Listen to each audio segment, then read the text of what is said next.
Hello, everyone, and welcome to another edition of BCR Webcasting. Delighted to have Ravi Valecha, who is CEO of India Factoring and Finance Solutions, with me today. Hello, Ravi. And we're going to be talking about a very interesting session on the challenges of realizing supply chain finance potential to deliver ESG objectives in the MENA region.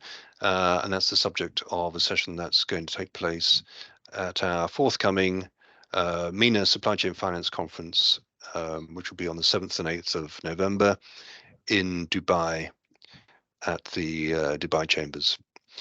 So, Ravi, I'm keen to ask you about the influence that India has in terms of developing supply chain finance and factoring in the MENA region.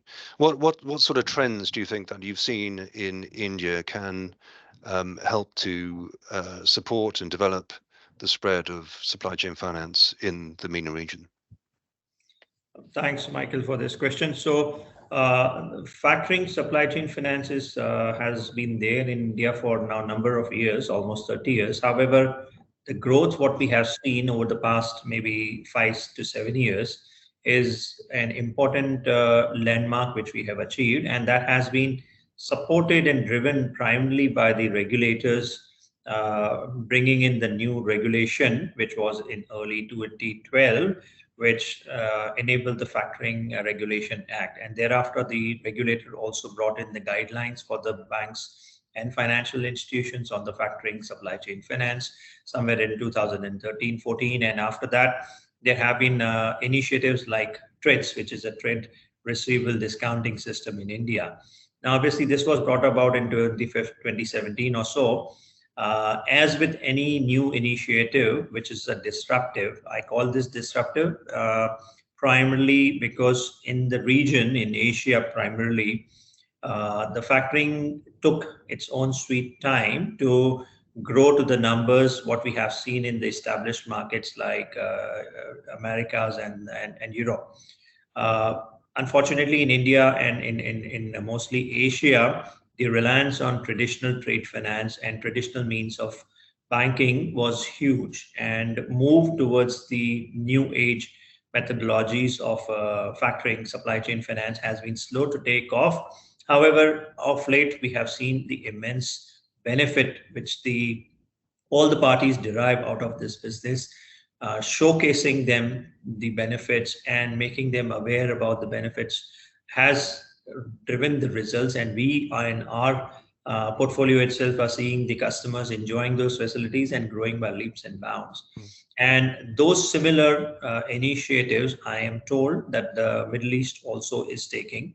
And slowly and steadily, we are seeing those initiatives taking those momentum, be it in the regulatory aspects of it, be it in the awareness about amongst the enterprises, both on the corporate, supplier, distributors, all aspects of the business enterprises, they are getting aware about these benefits and besides the regulators, and that's why we will see eventually the benefits going about.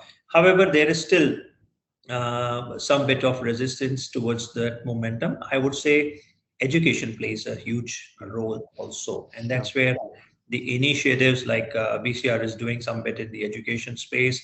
There are other initiatives across in various forums as well, and that plays a huge role because when you are going into the new domain, there are the new regulations, there are the new guidelines which you need to be abreast about. Without which you cannot really grow the business, and showcasing them to the corporates and to the end users is a very first basic step. And believe me, it's a slow journey. India has seen that slow journey, now moving into a bigger threshold. I'm sure that Middle East is also moving towards that territory now. Because there's a huge amount of trade, isn't there, going on between India and the MENA region, and we're not seeing a huge amount of volume in terms of factoring and supply chain finance, certainly on the international side.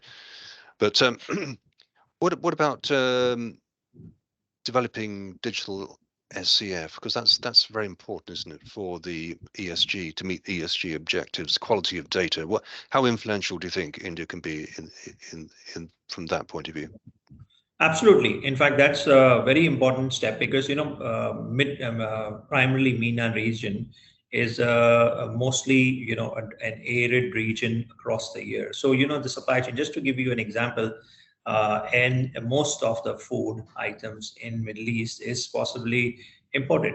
And where is it coming in from? Some bit from Saudi Arabia, some bit from across Asian countries, and of course, everything in the Middle East supermarkets. If you go, you will get it right from cherries from North Europe to possibly bananas from the tropical climate to everything is available at the almost similar cost as you would get in the originated country. So obviously there is an effective supply chain which is in works.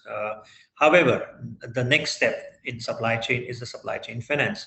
That is something which we want to see. Of course, there's a growth in the domestic supply chain, but that international supply chain is something which we want to showcase and we want to develop that market from.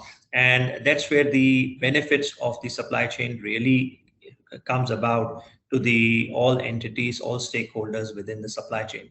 Now, you brought out a very important aspect, how ESG comes into the play as well, because ESG from a digital point of view, it provides easier means just to showcase, maybe every 10,000 to 15,000 invoices which manually is processed, it requires a number of possibly at least 40 to 50 pages of each transaction document, which includes the invoices, the shipping bills, the bill of ladings, and all the supporting documents which go into each transaction.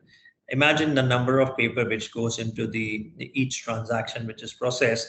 And that's where the regulations are coming in handy now as a move towards digital economy is coming in. There is an initiative on the EDO KYC. KYC also is being done on e-methodology.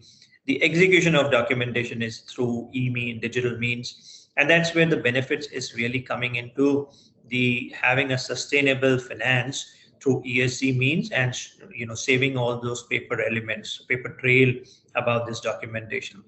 While this is not only the step in itself, the huge benefits which all the stakeholders play into these supply chains also becomes handy. Now, for example, in MENA region, there is a huge growth which we are seeing in the solar energy aspects. Most of these suppliers are based out of Asia, India, China, and various other countries. So there are solar cells, the solar reflective panels and whatnot. It's getting manufactured in Asian countries and getting exported. So this is an ESG element. We are seeing growth in the momentum towards sustainable fashion also.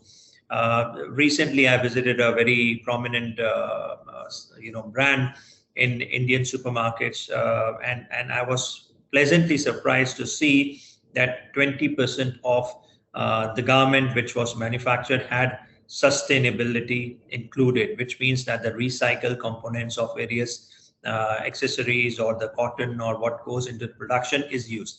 So we are seeing this growth not only in India but across geographies. So huge momentum is moving on. The next steps, obviously, where Europe is taking the lead is primarily UK is taking the lead is making a law where ESG is mandatory. Of course, we are seeing that initiative coming across the world also, but UK is taking the lead.